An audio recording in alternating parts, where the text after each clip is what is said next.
বিভিন্ন অনুষ্ঠানে করতে গিয়ে সেগুলো সমস্তগুলোই পেয়েছি, কিন্তু যা শিখেছি সেটা কিন্তু কোনো সারেগামা পা দিয়ে নয়।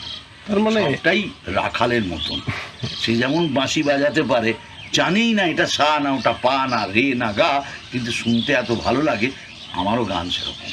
যতদিন একজন শিল্পী বেঁচে থাকবে সে তার ক্রিয়েশনের মধ্যে থাকবে। যেদিন তার আয়ু শেষ, যেদিন তার ক্রিয়েশন শেষ, সেদিন শিল্পী বেঁচে থাকলেও সে মরে গেছে। আমরা তো দুবার মরি না। আমার নাটকে ডায়লগ আছে জানো তো, যে আমরা তো দুবার মরি না। কারণ একটা জিনিস মাথায়, কোনো শিল্পী কখনো তার নিজের কাজের পুনরাবৃত্তি যদি ঘটায়, একটি কাজ একটি বারই করবে। সেই কাজটা করার পর সেটা নিয়ে যদি সে চর্বিত চর্বণ করে, সেখানেই তার শেষ। যা করবে নতুন করবে। You should create. If you can't, যদি তুমি ক্রিয়েশন থেকে সরে যাও, তোমার ক্রিয়েশন যদি শেষ হয়ে যায়, সেদিন তুমি বেঁচে থাকলেও তুমি মৃত।